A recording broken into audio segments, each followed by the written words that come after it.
The best peek and open scope. Zero recoil spray. Quick control against multiple enemies. With my two-finger claw control settings, you can play much better, faster, and with more confidence. Please don't ask about the code, because we all use different phones, and in most cases, my code won't work for you. So watch the video carefully and just spend 2 minutes to create your own. The sponsor of this video is Cocodp, an international digital services platform operating in over 40 countries, offering a wide range of products such as Pubg Mobile UC, Popo Live and Bigo Live tokens, Apple and PSN gift cards, and popular in-game items like those from Honkai Star Rail, all at competitive and affordable prices. Now, here's the good news. If you make your purchase through my exclusive link found in the description and pinned comment, and send a screenshot of your order to the Telegram ID or email shown on the screen, you'll receive a completely free custom sensitivity or layout specifically tailored to your device. This is a special offer provided to you by Cocodp. To purchase Pubg Mobile UC or any other product, simply click on the pinned link in the comments or check the video description to go to the Cocodp website. Once you're there, choose the product, enter your game ID, select the amount you want, and pick your preferred payment method. I recommend using Cocoin as it gives you an extra 1% discount. And finally, click on this option to complete your purchase. Don't miss out. Grab this special offer now. Hi, this is Nixie Gaming, and today I'm here to create the best possible two-finger layout and fix common mistakes that new players make, so they don't end up using the wrong layouts. Alright, let's get started. Never use the left side layout or the middle layout. I absolutely don't recommend them. I fully explained the reason in a separate video, and I'll leave the link to that in the video description in case you want to watch it. Always use the right side layout. Now let's enter Layout Edit mode. Click on this option, then select the featured option from here, and now choose the two-finger layout. If you're on a tablet, choose this one, but if you're on a mobile phone, select this one. Finally, click on the preview option. This is the default layout created by the game, and to be honest, it's not very practical or usable. It needs to be edited. First, place the joystick here and set its size to 120. This will help you move quickly and easily and control your aim smoothly. Now place the kill message option here. Then place the left fire button here, because you're only going to use this button for long-range fights. The reason is that this button doesn't move when touched, and during long-range fights, you can control scopes better with it since it doesn't create recoil.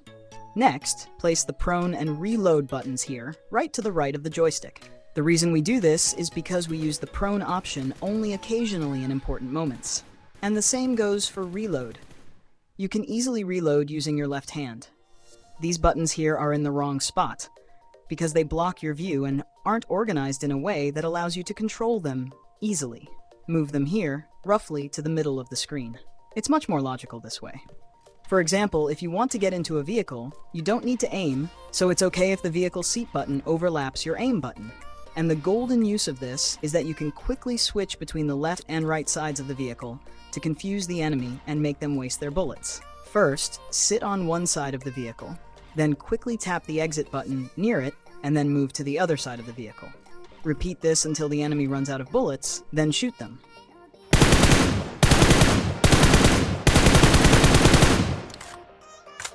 Now place both jump buttons with a size of 140 next to the joystick on its left side. Make sure their sizes are the same to keep things organized. One note I should mention is that in my layout, I replaced the jump button with the prone button. This is optional, just set and use whichever you're more comfortable with. Next, we need to edit the right side of the layout.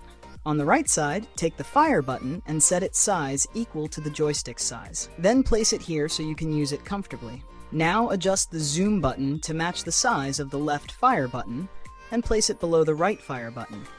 Now it's time for the peek buttons. Set their size to 203 and place them on either side of the right fire button in this order. In the next step, set the crouch button size equal to the peek buttons and place it here, so it's easier to use with your right hand. Two of the most important in-game options are the chat and switch scope buttons. Set these slightly larger than usual and place them here. Then place the bag button right here with the same size as the other buttons. Also, it's worth mentioning that the parachute and cancel buttons can be placed above the zoom button. because when you're using these two, you won't need the zoom button anyway. Each one has a different function. The zoom button is for aiming when you're holding a weapon, the parachute is used when you jump from a high place, and the cancel button is only used when you're holding a grenade, smoke, or Molotov. Now place the mark button above the left fire button. Also, the teammate name option is way too large in size. You should reduce it to make it cleaner. Place the scope mode switch button here so it doesn't interfere with other buttons when in use. Also, another important button is the FPP switch. Place it here so you can quickly activate it with your right hand. Next, place two of the most important buttons, grenade and healing items, right here above your weapons. This is the best place for quick and hassle-free access. And finally, place the I button here so you can use it with your left hand.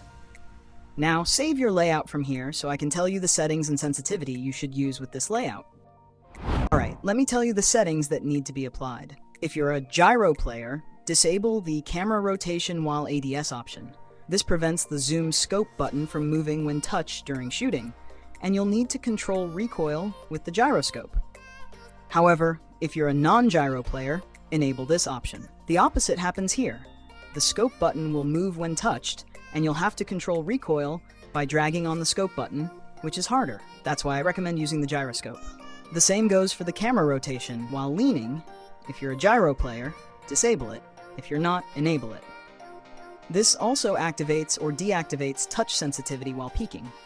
Also, make sure to enable the quick switch scope option. This allows you to switch scopes on any weapon directly from your screen without going into your bag.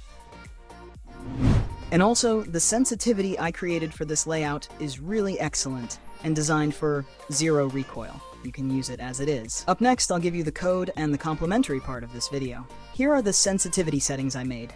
If you'd like me to create a custom sensitivity or layout just for you, take part in the event I mentioned about Cocodp at the beginning of the video. And finally, I recommend watching these two videos. They are a great complement to this one. Until the next video, goodbye.